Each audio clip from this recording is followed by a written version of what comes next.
Brothers, sisters, comrades,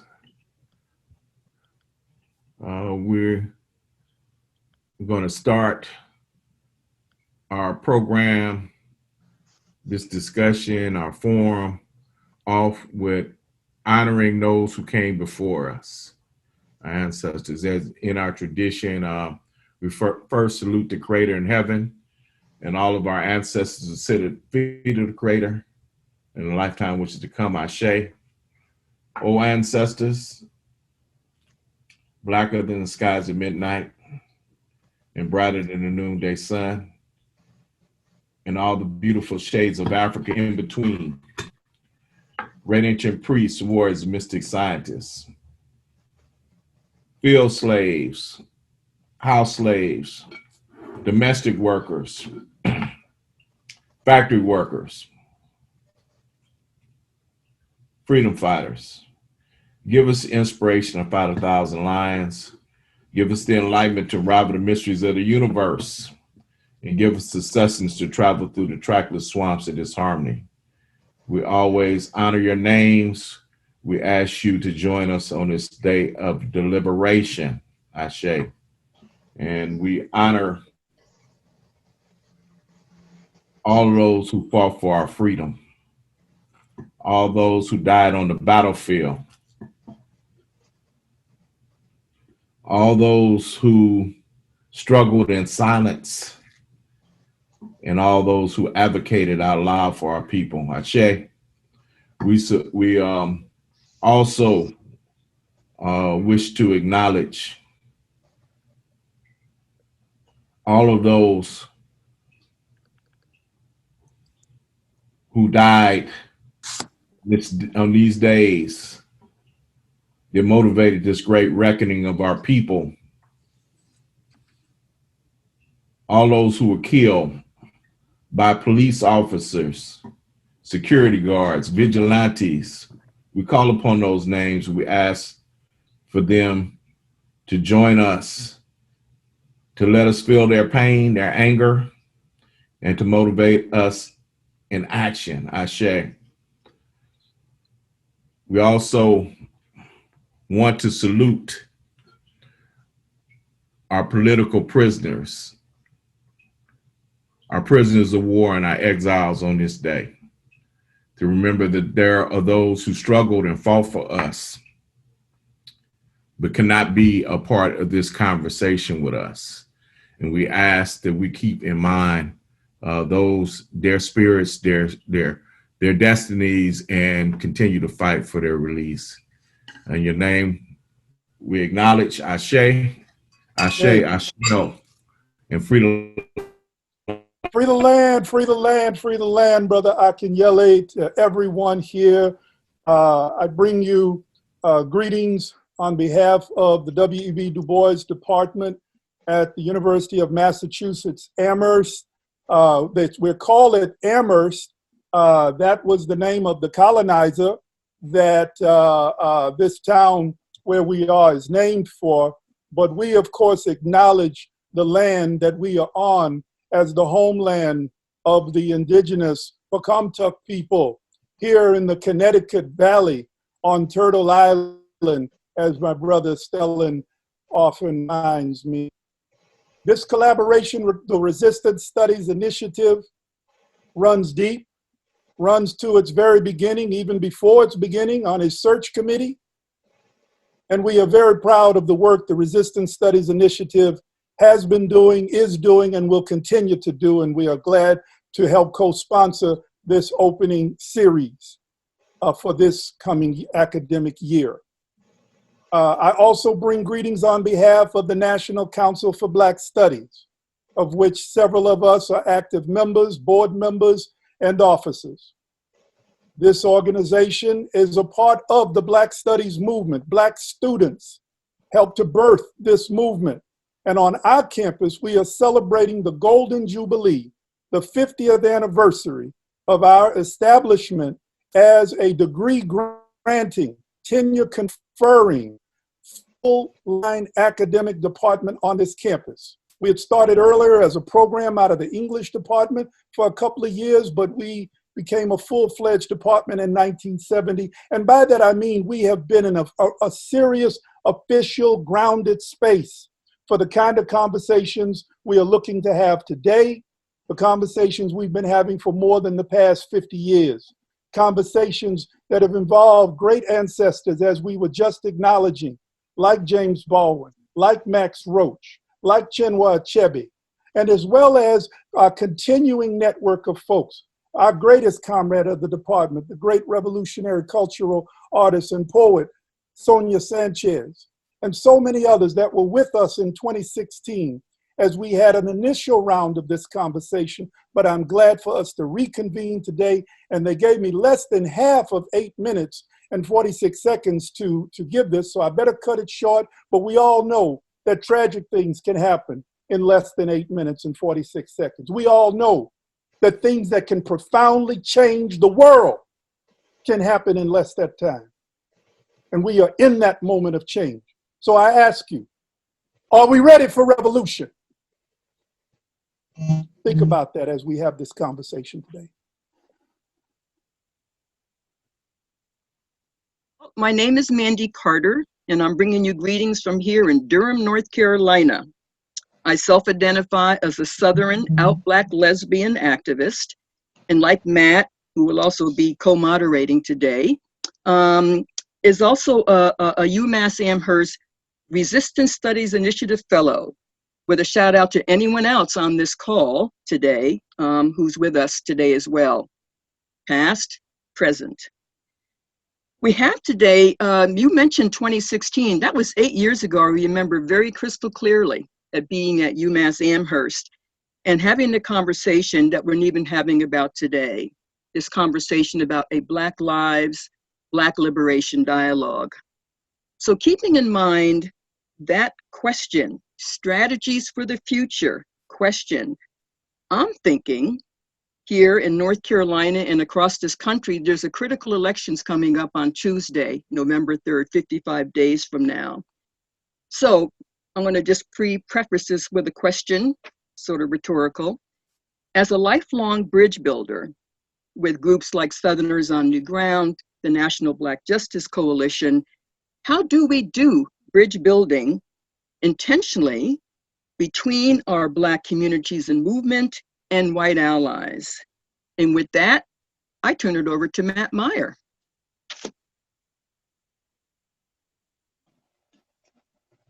That was very fast intro, Mandy, and I'm gonna just give an equally quick one so we can get directly to our extraordinary group of panelists.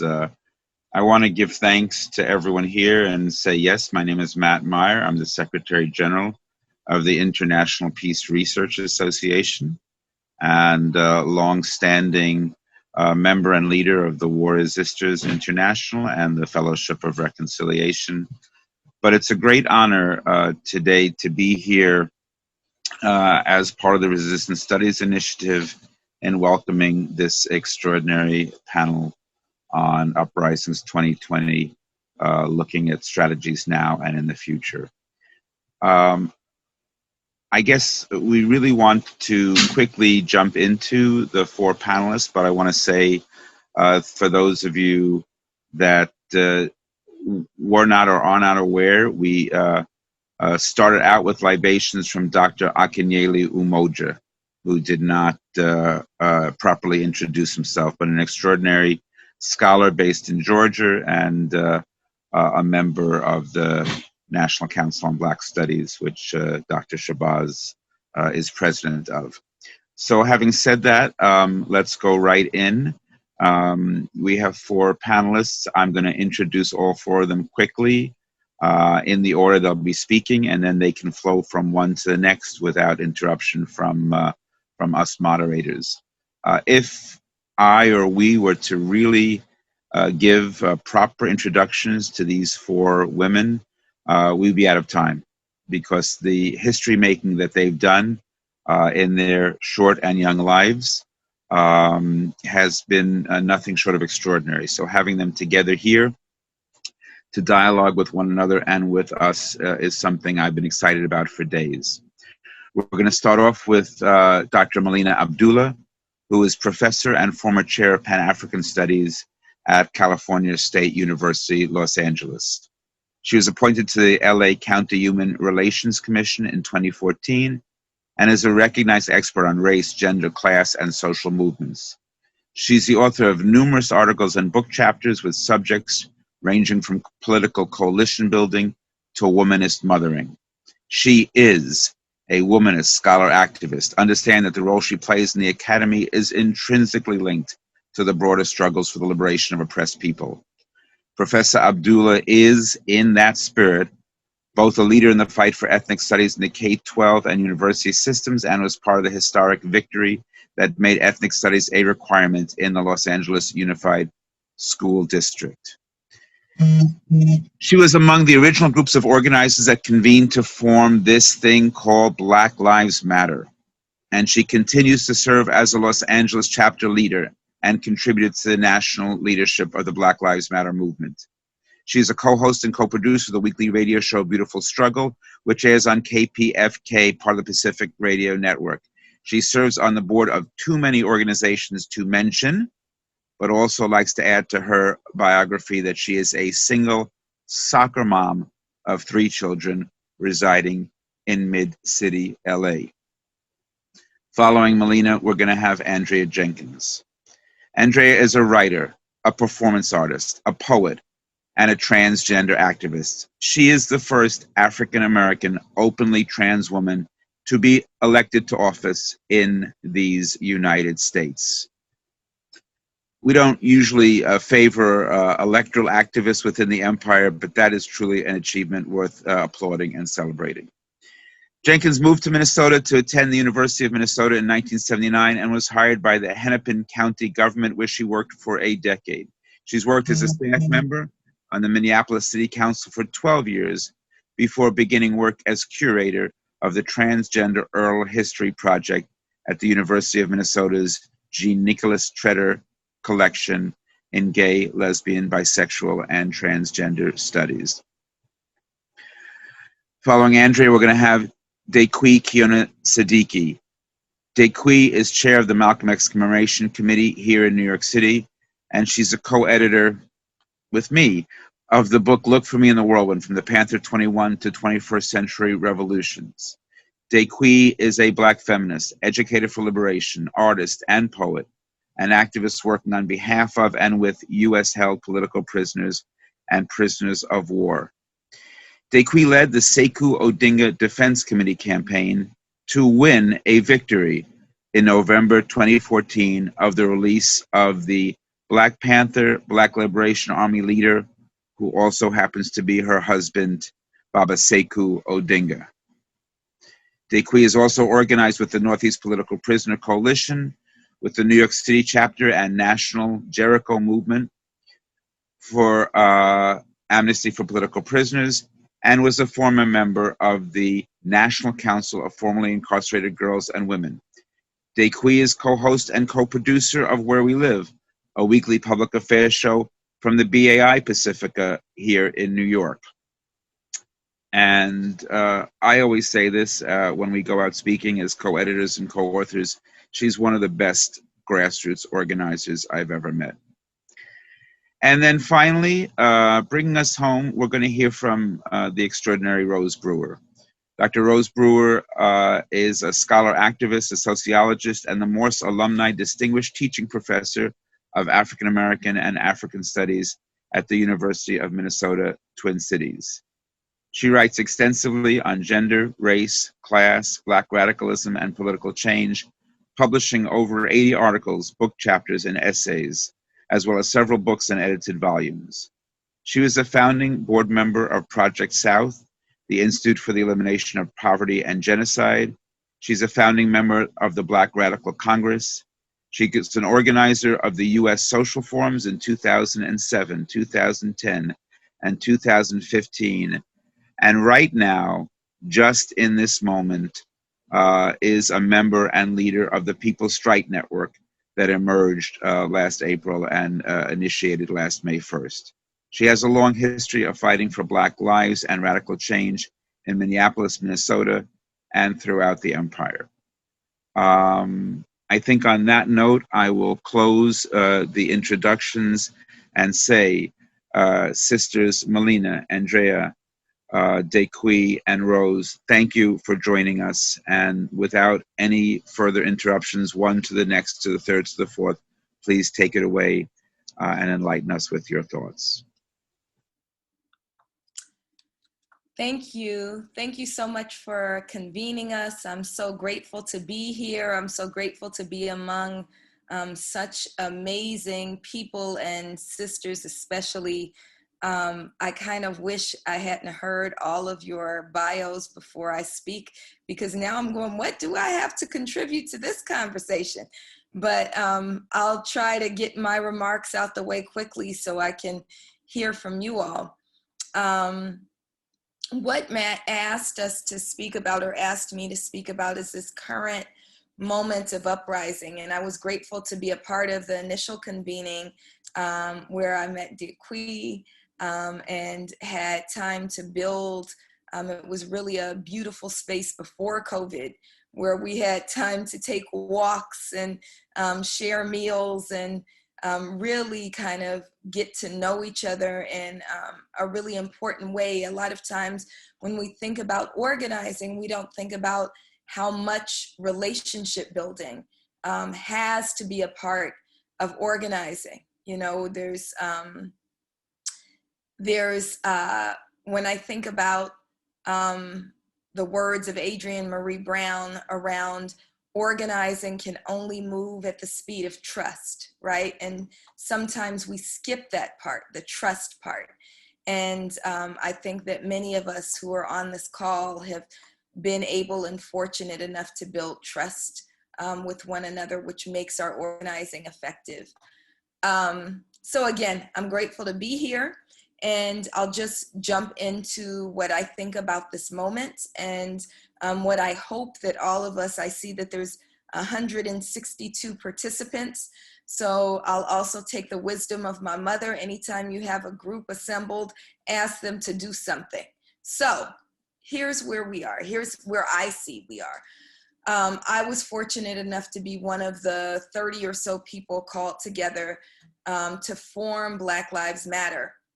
So we were birthed through tragedy, through outrage, through the work that we were kind of called into as a sacred duty.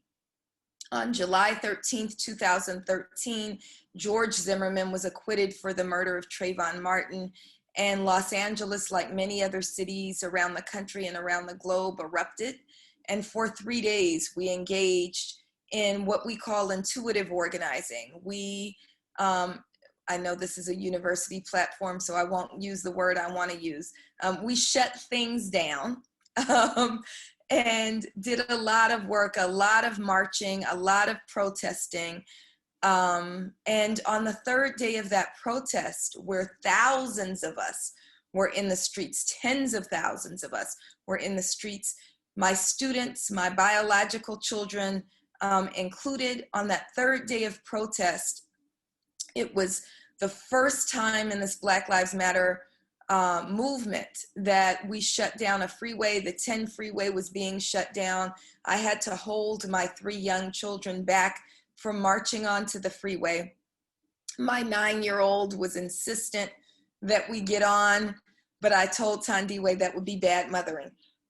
So I had my 9-year-old, my 6-year-old, and my 3-year-old in a stroller, and we watched from the overpass as these young folks, you know, the ones who really called the freeway shutdown. I saw these boys. They were maybe between 14 and 17 years old. They were our young lions. Their eyes darted back and forth to each other, and they led this crowd of thousands of people onto the freeway and shut this freeway down. And as I was there trying to capture it in a photo, which went viral, I got a text from a sister named Tandasizwe Chimarenga, who was forwarding a message from our beloved comrade and sister, Patrice Cullors, which asked us to gather at her Black artist community called St. Elmo Village, where she was living at the time. And I always imagine that the text read like a message from the Underground Railroad. It said, meet at 9 p.m. at St. Elmo Village. And I forwarded that message to many of my students in Pan-African Studies at Cal State L.A. And together we gathered and we met Patrice's artist and organizer friends, and we gathered in the courtyard and pledged to build a movement, not a moment. And so for the last 7 years, we've been building this. And I just want to uplift, because there's a lot of misinformation, I guess they call it disinformation, swirling around about who Black Lives Matter is. It's really important to know that Black Lives Matter is just regular people. I'm just a single mom of 3 kids and an educator, right? Many of the original members were students, undergraduate students. Many were artists. Many were DK as a teacher, right? Some folks were unemployed, right? But we committed to build a movement, not a moment. And for the last 7 years, we've been doing this sacred duty, engaging this sacred duty in addition to our regular jobs and our regular roles as mothers and fathers and babas and community members and sisters and brothers and daughters and sons, right? So we've been engaging in this work because we believe that Mama Harriet Tubman and Yaa Asantewaa and Ida B. Wells and all of those names that we call when we hashtag them compel us to do this work. And so we've been gathering, usually by the dozens, in cities around the country and around the world, seeking to not just tinker around the edges of a system of policing that was born of slave catching, but to abolish that system, because we believe that, as ridiculous as it sounds to say, let's reform chattel slavery, that's the same ridiculousness that we must greet folks who say, let's reform policing or let's reform prisons. You cannot reform these systems. They're not, failing. They are deliberately and intentionally designed to produce these outcomes. So we've been saying, let's abolish these systems. Let's defund the police. It's a call that we issued 6 years ago, defund the police, and let's reimagine public safety. And so never did we think that 7 years later, we would be experiencing a renaissance. The murder of George Floyd at the hands of Minneapolis police was a moment, is a moment, we're in a moment when the world has cracked wide open, when we have the capacity and ability to really transform the world and usher in radical vision. And so, heeding the words of my mother and heeding the words of my comrades in struggle, heeding the words of those who struggled ahead of us, we must do the work of creating revolution, of making revolution, right? Of making sure that what we do in this moment is meaningful, of not allowing this moment to be hijacked by elected officials who say, hey, we'll give in Los Angeles, they're chartering a new permanent bureau of community safety partnership, which means more money for police. We must not allow them to hijack what we're saying to do. We must not allow them to feed us this notion that we move from protest to politics. The only way that the world is transformed is by having both protest and politics. And so what we're asking right now in this moment is that we use 3 things to make revolution happen. That we use our voices, that we uplift the names, absolutely George Floyd and Breonna Taylor and Ahmaud Arbery, but we also need to think about who's being erased. Dijon Kizzee was just murdered in Los Angeles on last Monday, and he was stopped for biking while Black. LA County Sheriff claimed that they stopped him for a vehicle code violation on a bicycle. It's on video. They murdered this man in cold blood and now are criminalizing those of us who seek to stand up. So use your voice. We need you to uplift the name of Dejan Kazee. We need you to uplift the name of Anthony McLean. We need you to uplift names that might not be making headlines. Second thing that we need your body. So we need you in these streets. So every Wednesday we protest, but every night we've been protesting in front of the Sheriff's Department. It reminds me a lot of 2014 in Ferguson, where we have had to stand up and declare that our lives matter, that Black lives matter, and we've had to face down a militarized policing system. So the second thing we need is your body. The last thing that we need is your resources. So there is another crazy rumor going around that we are funded by George Soros. Let me say this, anybody who gives us $1 billion with no strings attached, I would take that money. But we don't have it. We didn't get $1 billion from George Soros. People were super generous after George Floyd was killed. And for the first time, we have a little money to do some institution building. But we need more.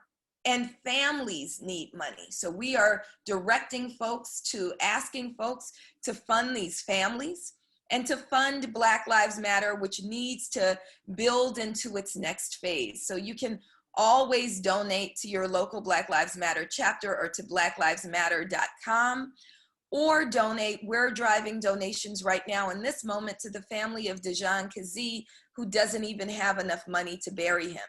So you can go to tinyurl.com/donate the number 4 Dejan, D-I-J-O-N, donate for Dejan, tinyurl.com/donate for Dejan, even if it's $5. We need to make sure that at the very least, families have what they need to bury their loved ones, and then we need to fight like hell for freedom for them.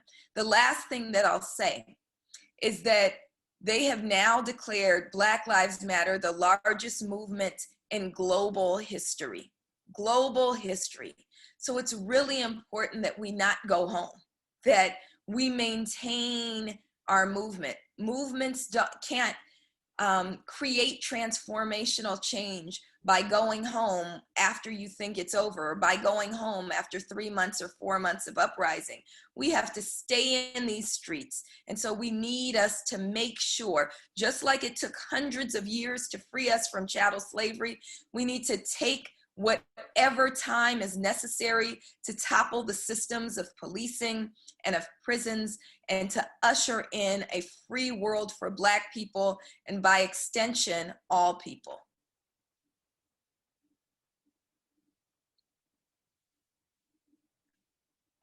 Good afternoon, everyone. My name is Andrea Jenkins. I am the Vice President of the Minneapolis City Council. I was not in that role in 2016.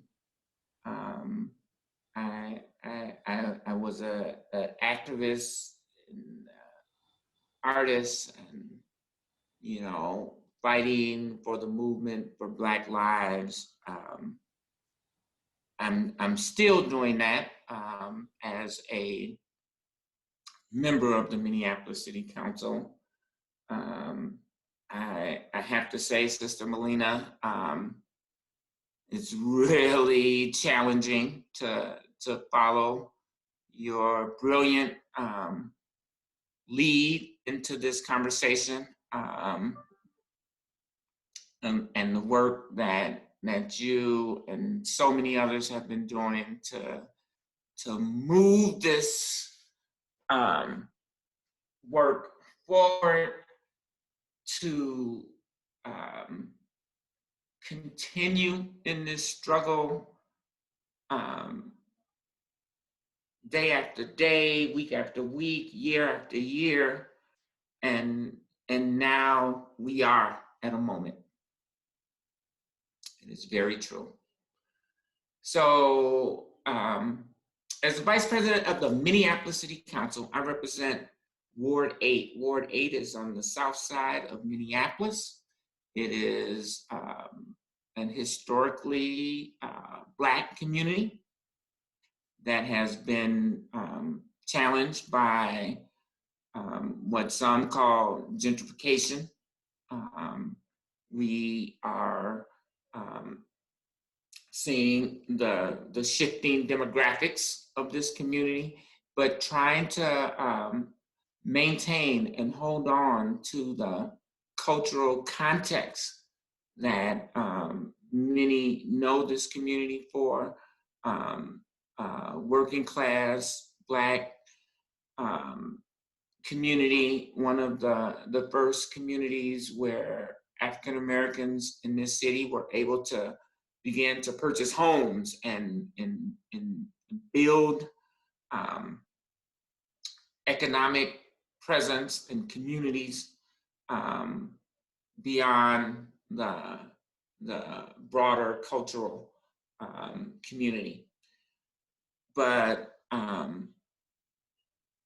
that all got rocked in Ward 8 on May 25th, Memorial Day, 2020, when George Floyd was murdered in the center of my ward, the intersection of 38th and Chicago, which has, we're in the midst of renaming 38th and George Floyd Way. The community, the activists, Melina, that continue to show up every day and hold this space down have renamed this George Floyd Square. The site of where George Floyd was murdered has been the initiation point for hundreds of protests, or the ending point for hundreds of protests. People have marched to this intersection from all over the country. Some as far away as Alabama, Birmingham, Alabama. It has become internationally known, and there's a movie that will be screened at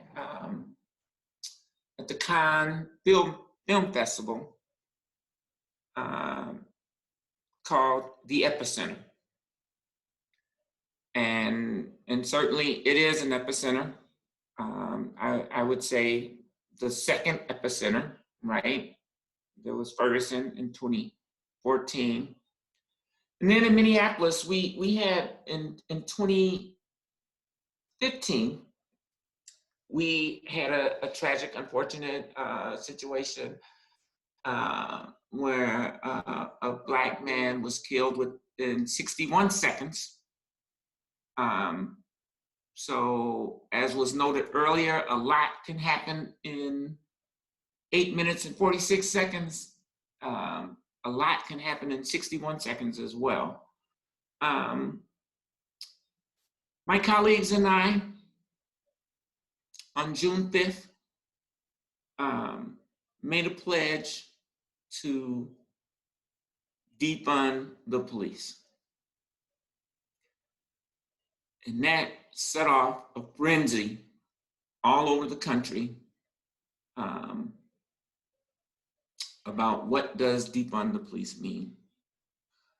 And I will talk about that a little bit later about what it means to me. But what I wanted to do is share with you a poem. When we made that declaration, that pledge, if you will, we did it in a park.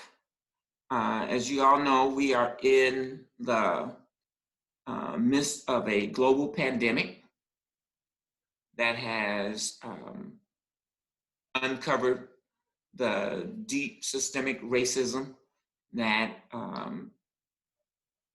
that has debilitated Black America, but I would argue America as a whole. And so consequently, we had to host this event outdoors. There were thousands of people in the park, and they asked me if I would share a poem. Now, we were just coming off of 2 weeks of unrest, of sleepless nights, around the clock meetings, and they gave me 2 days to write this thing, and of course your girl came through. It's called Quarantine Soul. I only think of you on 2 occasions, and that's day and night. Babyface. One Sunday morning, I listened to the entire discography of Luther Vandross. It made me smile. I cleaned the entire house, 1 room at a time. I found a jar of Miracle Whip dated used by June 20th, 2008. Little Richard, the founding father of rock and roll. Oh, Lucille, why can't you be true? Our babies falling asleep at the breakfast table that doubles as their desk. Homeschool moms rule. Mother's Day came and went, socially distant days and nights, singularity, solo, dinner for one. Epic moments move things. Epic moments make movements. Epic movements start with moments. 61 seconds was a moment. Jamar Clark was a movement. Oh, Lord. We missing Prince right now. He'd probably say something like, "Dearly beloved, we are gathered here today to get through this thing called life." Prince went to Baltimore and wrote a song when Freddie Gray was killed, was murdered, throat crushed, back broke. Yeah, Freddie got the knee choked too. There's a deeper, darker side, nefarious forces operating under the surface. It's like watching The Last Dance. Make you want to stand in line for 48 whole hours to get them new Airs or Yeezys or Popeye's fried chicken sandwich. Yeah, that's my addiction. Love them chicken wings mama cooking up in the kitchen. Yeah, but we can't breathe because Ahmaud Arbery was murdered in the streets and Breonna Taylor was murdered in her sheets. It's being treated without respect. It's having to fight for everything. It's not getting the same chances. It's being left out like you don't count. It's death. I grew up listening to Public Enemy in real time. I dialed 911 a long time ago. Don't you see how late they reacting? They only come and they come when they wanna. So involve the morgue truck and the coroner.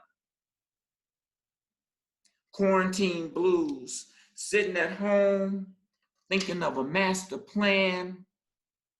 Elizabeth Alexander asked, what if love was the most powerful word in the universe?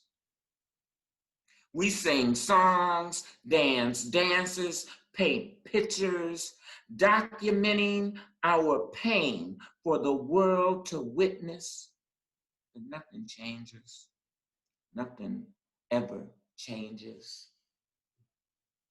Minneapolis, goddamn, we can't breathe. The EPA eased laws protecting air quality. Coronavirus attacking our lungs. America's got its knee on our necks. White supremacy is a public health crisis, and we got the cure. So what you want to talk about next, beauties? Revolution? You wouldn't use that word if you knew what it meant. It ain't pretty, it's bloody. It overturns things. Somewhere in America tonight, somebody is saying, make America great again. We say emphatically no. Somewhere in America tonight, somebody is saying, why don't they just go home? We say defiantly no. Somewhere in America tonight, somebody is asking, what do they want? We say demandingly, we want change. Change the way we educate. Change the way we employ our community.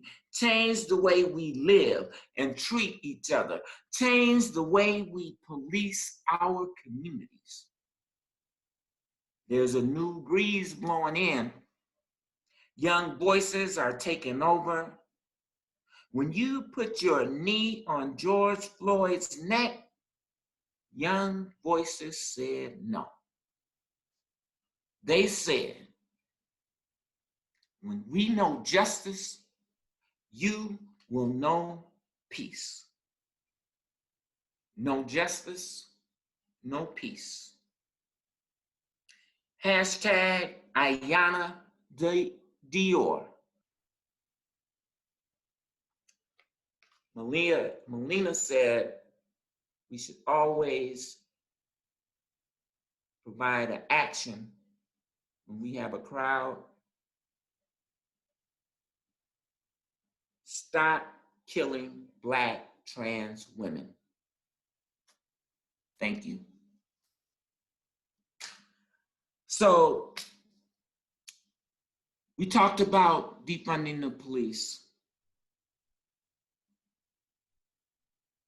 And what that means, in my mind, is that we must reimagine public safety.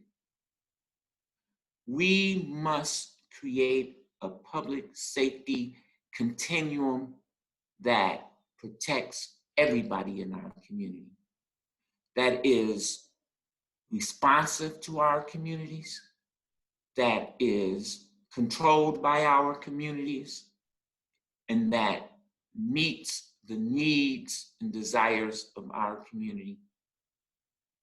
And so with that, I will just say that this conversation is a huge challenge, because not everybody in our Black family is feeling that. In fact, right now, the Minneapolis City Council is being sued by a number of powerful and committed Black activists because of the simple fact that we made that statement, defund the police. And, you know, that's a very real and yet painful reality. And so we got a lot of work to do. It took many, many years to end chattel slavery. And I think it's going to take many, many years for us to overcome and recreate and reimagine the kind of public safety systems that we want to see in our communities. But I'm here and I'm committed to doing that work. So thank you, everybody. Thank you, Sister Andrea. Thank you, Sister Melina, for your words. I want to say that I want to thank UMass Amherst, the Resistance Studies Initiative, Debbie, Stalin, Mandy, and Matt for organizing this conversation. I want to thank my esteemed sisters in struggle, Rose, Andrea, Rose who hasn't spoken yet, Andrea and Melina, for your contributions and your commitment towards envisioning another world. And to you, the viewing participants for choosing to spend this time with us. With history as our guide, we know that the uprisings are reflective of the social political times its participants are living in. It was the white on black violence and the tyranny and terror of down south towns that led to the uprisings of millions of black folks during the Great Migration to up south cities. It was white on black violence that led black folk to declare, "We will shoot back" when attacked by white vigilante mobs. In my attempt to address the questions about what made these 2020 uprisings possible and what strategies will help us move forward, I'd be remiss if I didn't contextualize the 600-year history and legacy of capitalism, settler colonialism, imperialism, racism, and white supremacy that gives power to the anti-black, brown, and indigenous policies and practices that allow for our murder with impunity. I would be remiss if I didn't continue to recognize and say out loud that this is stolen land, and this is a settler nation built on the blood and genocide of indigenous people, Trail of Tears, Wounded Knees, treaties made and broken, and the kidnapping and enslavement of African people, from transatlantic slave trade, the Middle Passage, plantation life, and auction blocks. It is these practices and patterns of state-sanctioned violence, whether it be the burning, looting, and destroying of Black lives, homes, and businesses, from Tulsa to Rosewood to Wilmington to Philadelphia, to lynchings, Jim and Jane Crow, apartheid, the poverty, homelessness, mass imprisonment, and political imprisonment, the less than piss poor access to affordable health care, housing, and education, the polluted air and water, food deserts, genetically engineered food sources we see, feel, and experience every day, as well as our witnessing of the police murders of George Floyd, Daniel Prude, and more. Before them, it was Eric Gardner, Philando Castile, Tamar Rice, Oscar Grant, and others. And then it was the attempted murder of Jacob Blake. For Black folk living in this America, these atrocities captured on television and social media are a painful reminder of the images of a mutilated 14-year-old Emmett Till, of Black bodies hanging from trees, burned at stakes as white vigilante mobs picnicked, grinned, sliced off body parts for souvenirs, and took pictures. And reminders of the police murders with impunity of Clifford Glover, Timothy Stansfield, Sean Bell, Eleanor Bumpers, Anthony Rosario, Alberta Sproul, a 92-year-old Katherine Johnson, a 7-year-old Ayanna Jones, a 16-year-old Trayvon Martin, and Sandra Bland. This is history that we inherited that must be intertwined with these uprisings. These 2020 uprisings confirm what the Malcolm X grassroots told us a number of years back when they documented that every 23 hours, somewhere on the streets of this America, a white police officer or vigilante murderer is shooting and killing some unarmed Black man, woman, or child. These 2020 uprisings are a time whose time has come. As a Black woman who is a mother, sister, wife, grandmother, auntie, and educator of young folk, Every one of these police murders reveals a gut-wrenching pain that these families must feel, knowing that generations of sons and daughters will never be born. What we may never know is what made George Floyd's murder different. But it does remind me of something my grandmother used to say when all hell broke loose. It was the straw that broke the camel's back.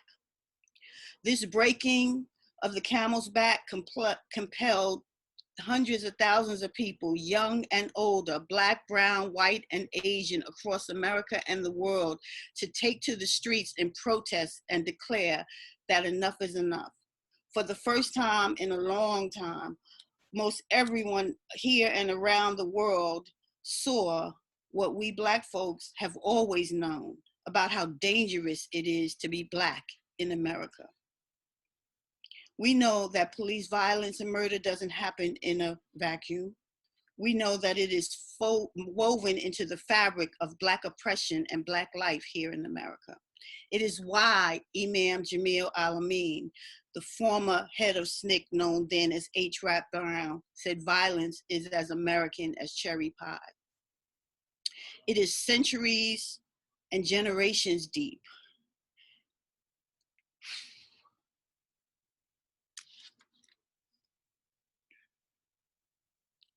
I'm sorry. It's painful. We scared, worried, and burdened by the trauma of this war being waged against us, generation to generation, cradle to the grave. Only this time, other people couldn't look away. They didn't ignore the violence we have become all too accustomed to. This time, perhaps for the first time, white people recognize that Black people, that police don't murder them, even when they are armed. In fact, police don't even shoot dogs with the same ferocity they shoot Black people. 7 bullets, 41 bullets, 80 bullets, 1 bullet, shot in the back, on the soles of the feet, in our hands in the case of Amadou Diallo. It just doesn't happen. Our task is to, as my sister said, is to transform this moment into a sustained movement that educates all of us, saves our lives, leads us towards justice, self-determination, and liberation. We know we are not where we'd like to be, but with these 2020 uprisings, we are potentially closer than we were last year. How we get there will be determined by how we pass on the history and her story lessons onto the people in the streets.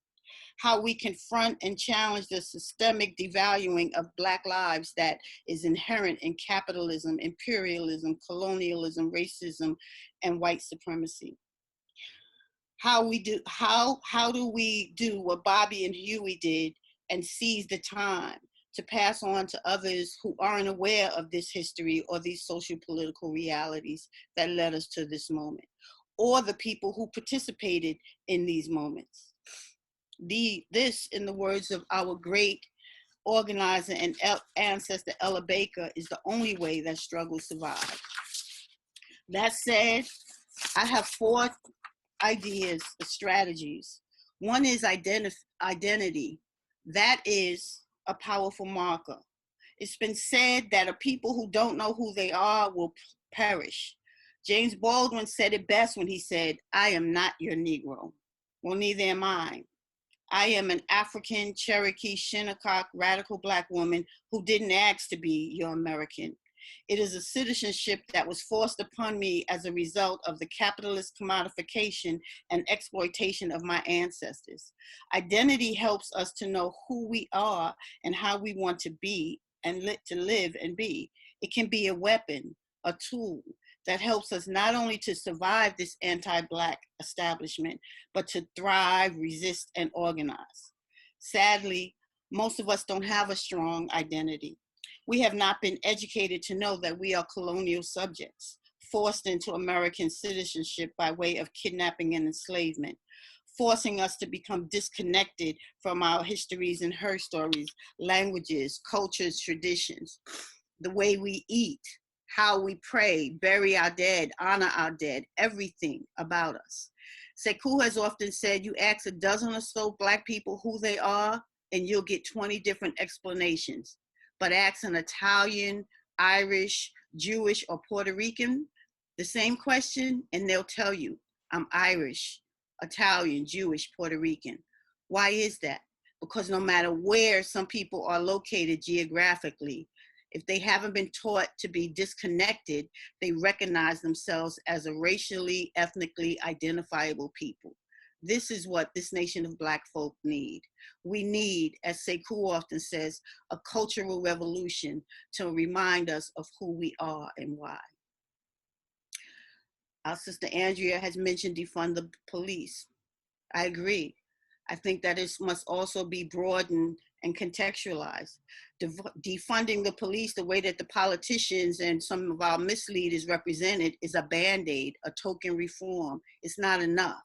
The most effective way to end police murder is for Black folk to have community control of the police, to have a residence requirement that makes police live in the communities that they patrol, to have a completely independent review body, not made up of law enforcement that reports on, investigates, and has the teeth to enforce police accountability and measures that cannot be ignored. Not only can the police not be trusted to investigate and hold themselves accountable, they don't shoot unarmed white people in the communities they live in because they don't see their neighbors as criminals. The Black Panther Party for Self-Defense was founded in 1966 to protect Black people from killer police. That was then, and it was decades before police departments devolved into militarized armed forces with billion-dollar budget allocations. This is now, and the police are still murdering us. Calls to defund the police, increase body cameras and sensitivity training without the above demands implemented won't stop killer police. We have seen time and again their murders captured on film, and they have yet to be held accountable. The reality is we've been here for decades with these policy changes to stop police from murdering us. But true to form, law enforcement has always been able to, with their slick, distorted, multi-million-dollar advertising campaigns, rally the condemnation, the fear, and hysteria, so that anytime such a request has been put forth as a ballot referendum, it's been defeated. Maybe in this season of 2020 Uprising, the future holds promise. At least I pray and hope so. Another strategy is political and historical education. We must counter the cult of personality exceptionalism that exists within the Black freedom struggle.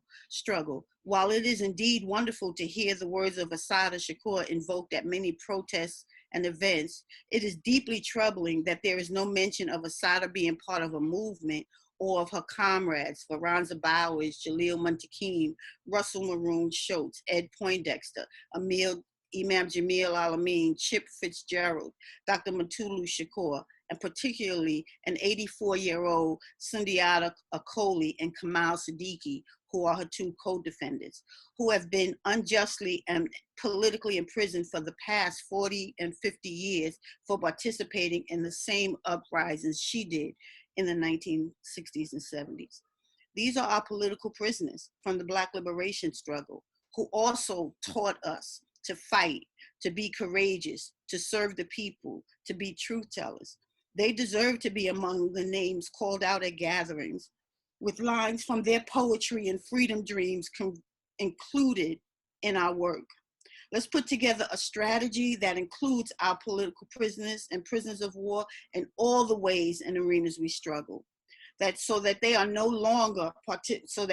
longer participating in the erasure and marginalization of elements of the Black liberation struggle. Lastly, I say global politics and solidarity. We have to have that.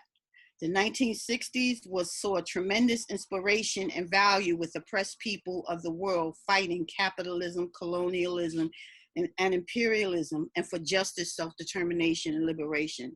The success of this movement will be measured by our relationship to oppressed people of the world. As Malcolm said, we have a common oppressor, an enemy. And as evidenced by the world protesting in solidarity with us, we can now be in the struggle together. So what are we fighting for? This is important to know. Are we fighting individually or collectively? Are we fighting for land and independence as colonized people around the world are, or as the Republic of New Africa was when it designated 5 southern states, Louisiana, Mississippi, Georgia, Alabama, and South Carolina, with the permission of indigenous nations to be a liberated, self-governing homeland for the Black nation? Are we fighting for self-determination, or for a capitalism, colonialism, and imperialism that makes it better for more people to have more access to more things? When formerly enslaved Africans learned of their freedom, they said, if we are free, give us plots of land that we can work for ourselves, feed ourselves, do for ourselves, build for ourselves, and be truly free. And while that 40 acres and a mule reparations that Black folks received was taken back, it continues to shine light on what self-determination looks like. That said, we must be about asking ourselves and each other, what are we fighting for? Otherwise, one could be fighting to have a more politically correct, less overtly misogynistic, xenophobic, elitist, racist politician in office, while others are fighting because they recognize a quote I have on my wall, that only when the last tree has died and the last river has been poisoned and the last fish has been caught, will we realize we cannot eat money.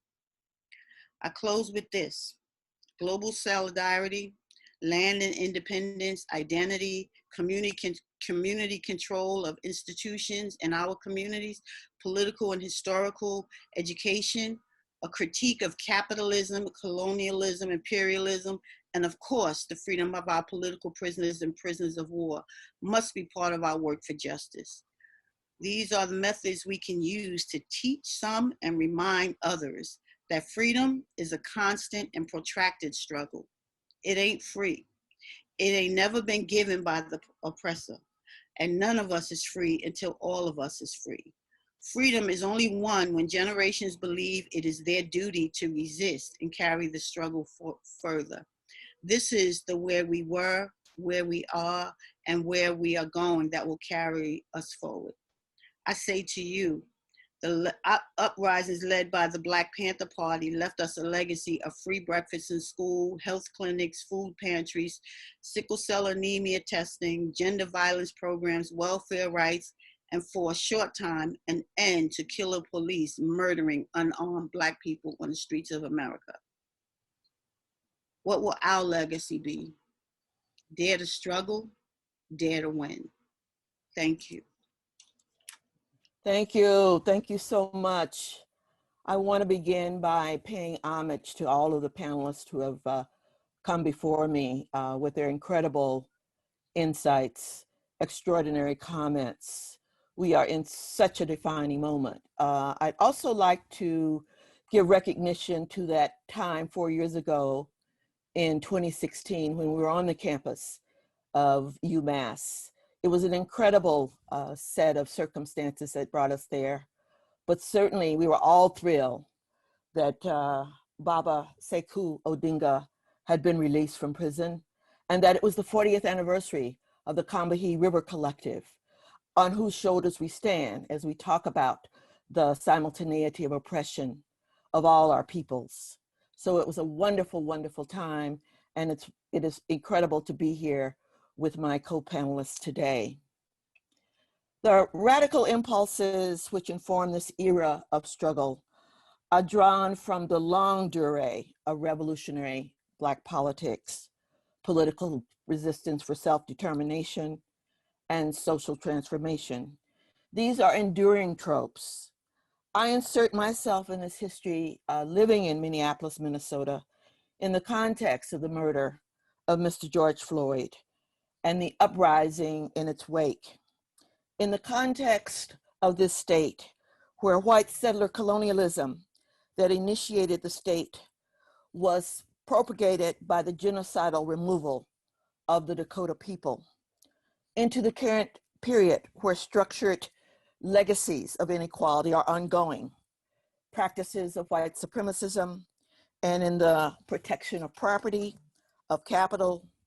Policing is shaped by these structural realities. We have been in resistance for a very long time against police violence in Minneapolis.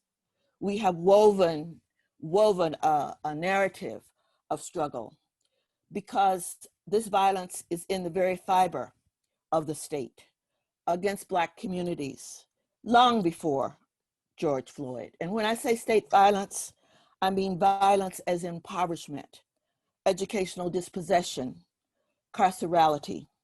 So much for liberal Minnesota.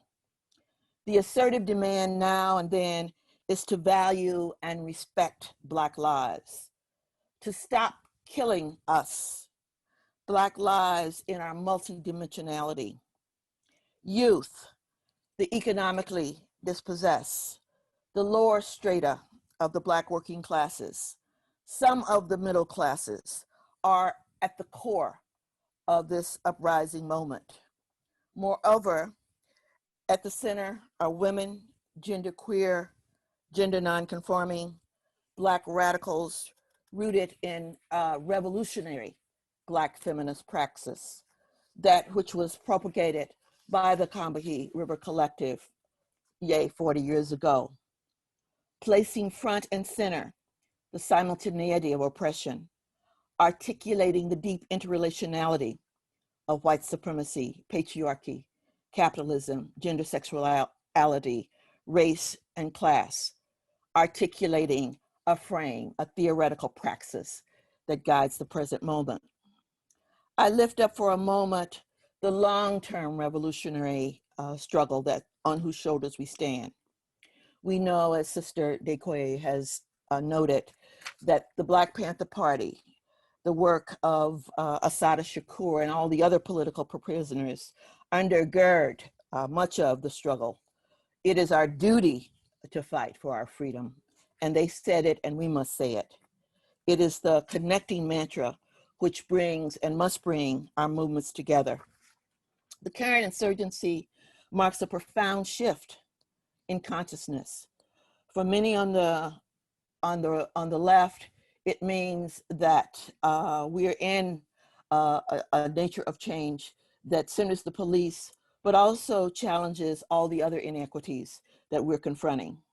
Publicly asserting, visibly and with our bodies on the line in the midst of the COVID-19 pandemic, that Black Lives Matter. Community control, radical abolition, defund the police, not as slogans, but must be articulated as praxis, embedded in a theory and practice of fundamental social change. To defund, to invest in human needs, education, living wages, health, germinates the seeds of a society, a world without war and militarism. For that to happen, the current order must end, must be transformed. The logical extension is the struggle for a new society. That's the only way. That's the only how. Built on shared resources, social development of humanity, deep democracy, and sustainability of the earth. This means the struggle for power, power to the people. Strike, the people strike.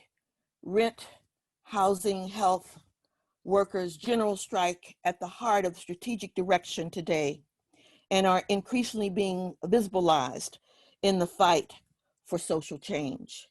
It was the radicalized Dr. Martin Luther King in Memphis in 1968 who lifted up the significance of the strike, weaving it into the strands of the older Black radicalism through the trajectory of nonviolence and to a vision that challenged the capitalist economy, as well as white supremacy and patriarchy, impacting the movement for our lives today. The sanitation workers in New Orleans facing the same old catalyzing strike. Black men's work, dirty, low paid, dangerous, this deeply exploited sector of the working class, brought into the middle of today's struggle.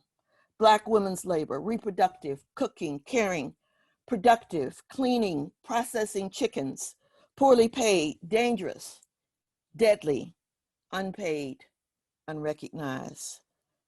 This is the different and same moment, a certain kind of rupture, conjuncture, while centered in Black lives, extends deep and across multiple crises, not only urban Black, indigenous, and brown, but young and old, white. Tens of thousands, dare I say hundreds, mobilized. The times demand this and more. It is a protracted struggle, no doubt. A protracted struggle for us. We must build consciousness. We must advance political education.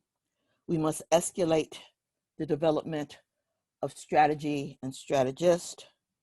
We must fight against profound economic dispossession, extreme wealth concentration, deep unemployment, white supremacism deployed violently at the very core of state violence and vigilantism.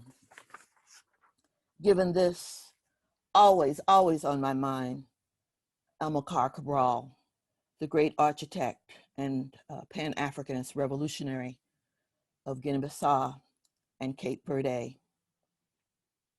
Always on my mind that our challenges are great. As he said, to be organized and firmly united, a must. Most imperatively, we must struggle against our own weaknesses, the battle against ourselves. No matter what difficulties the enemy may create, this is the most difficult of all, whether for the present or for the future of our peoples. So we must learn from the long durée of Black revolutionary struggles, the complicated spaces of contest, organizing, rebellion, social transformation, the everyday wisdom of ordinary people, as Ella Baker described, ordinary people who are capable of extraordinary things. Ashe, ashe, ashe. Thank you. Ashe, Sister Rose. Mandy and I are going to quickly say some things because it's clear as the clock ticks that we may have made a grave error at Resistance Studies by having this as a 90-minute talk when it should have been a 4 or 5 hour talk. Make no mistake, I feel like in hearing from Sisters Melina, Andrea, Dequi, and Rose, we are hearing from our modern day Ella Bakers. So I'll just say this very briefly. Resistance Studies Institute will be putting this full video up. We'll be putting it up with the full chat and the references made on the chat. And we will be putting it up with the questions that are being asked and put forward that are not going to be answered the next 10 minutes. We just do not have the time. But we are going to have one question that was submitted that we will ask the panelists to answer finally as brief closing remarks. And the other questions we'll ask them to speak to after we've closed up today, and we'll have that up on the website. So you'll check out the emails, those of you who are registered and those of you who have not, will see that on the website and in the future. I'll just say this, tremendously privileged as the white person in this group fighting against white supremacy, that it's our job most of all to understand leadership and self-determination and to step back. So on that note, I will bid you adieu. Mandy?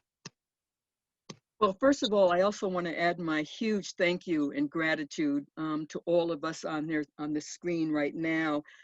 Here's the question, and for the 4 panelists, the question is from Rachel Jackson, People Strike organizer from Oakland, California. How can movement be united nationwide in the face of divide and conquer from within and state and state repression and white supremacists from without. I'll repeat that one more time.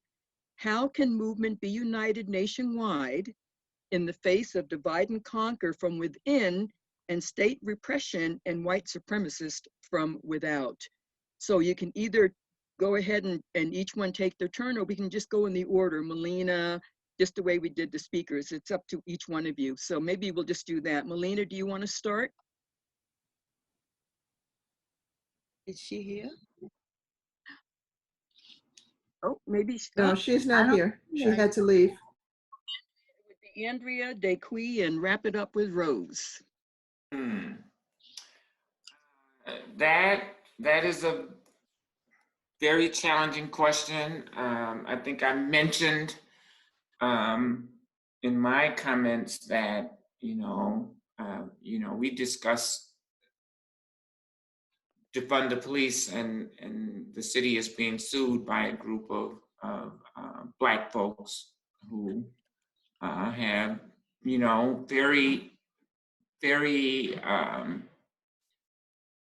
powerful intentions for improving our community, but they don't agree with this process. So I think we have to figure out where our commonality is, and we have to go back to what Melina reminded us at the top of her remarks, and that is the Adrienne Marie Brown quote that there is no organizing without trust. And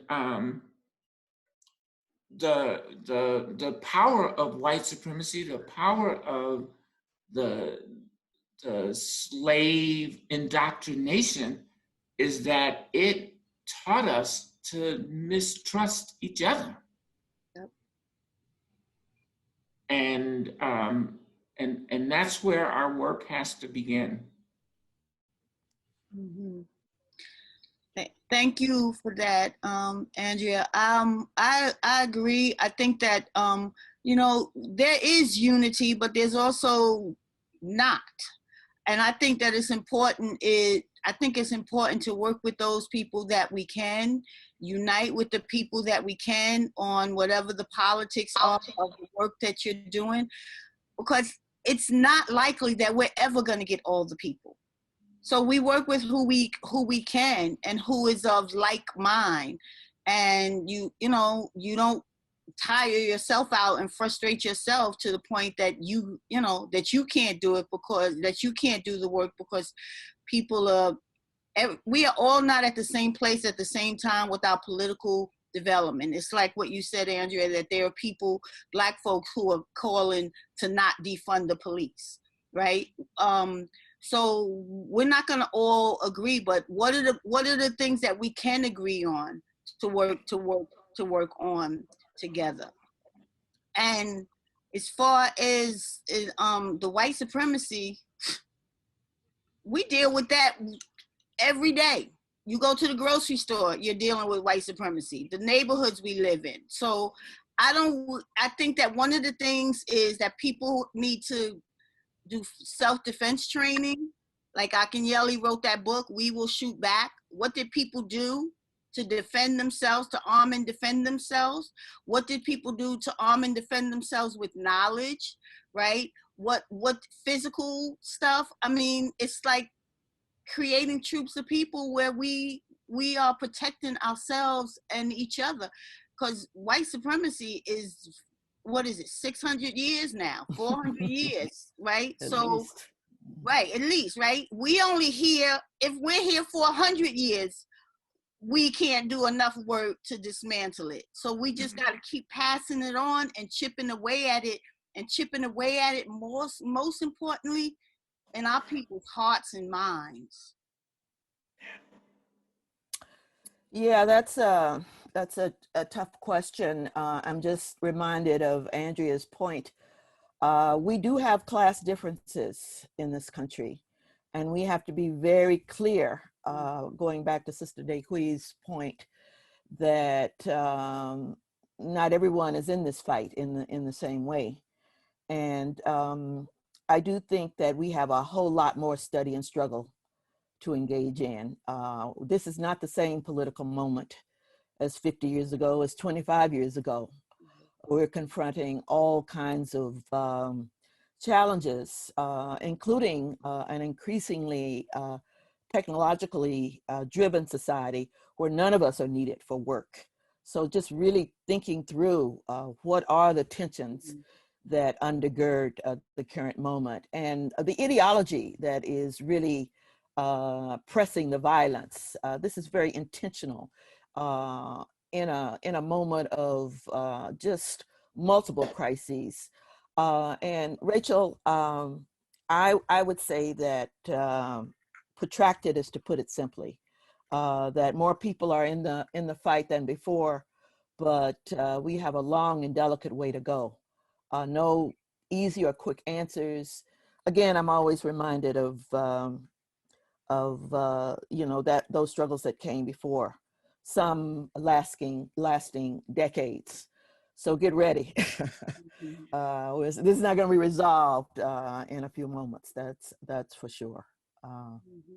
Anyway, thank you all for being on this webinar with us so much. I am so inspired by the conversation today. Thank you all for reinvigorating me to stay engaged in this beautiful struggle. Indeed, On behalf of each other. I'm sorry, brother. No problem. We are just coming up at 2:30 to the, I guess, the shutdown of the Zoom. But any other final words? Like I said, dare to struggle, dare to win. I know that there are some things I may not see in my lifetime, but that doesn't mean I don't fight for it in the process. Exactly. And I think that we all understand that. And I want to thank the people who participated for being here. Not, you know, of course, my sisters in struggle, but the people in struggle that are here as participants on this Zoom. Thank you for being here and having the open heart and open mind to listen and to raise questions, because that's how we move forward. So thank you. Asante Sana, on behalf of Matt, Stellan, Mandy, all of us here at UMass in the Du Bois Department and in the Resistance Studies Initiative, thank all of you attendees for joining us, for the great questions. What I think is really clear, we must do this again, and we must do it again soon. You know, we had a number of other folks at our 2016, but the group we convened today, from that, you all have been brilliant. You have been great. You have been everything we needed. We still have many others too that we should hear from, and I think could really connect with some of the questions that were raised about, you know, connecting the struggle globally. Shout out to my comrade Augustine Lao-Montes in Colombia, and many others who were with us in 2016. So we will do this again soon. We'll invite you to spread the word, to invite others to come in on that occasion. And until then, keep up the fight. I think the revolution is in effect.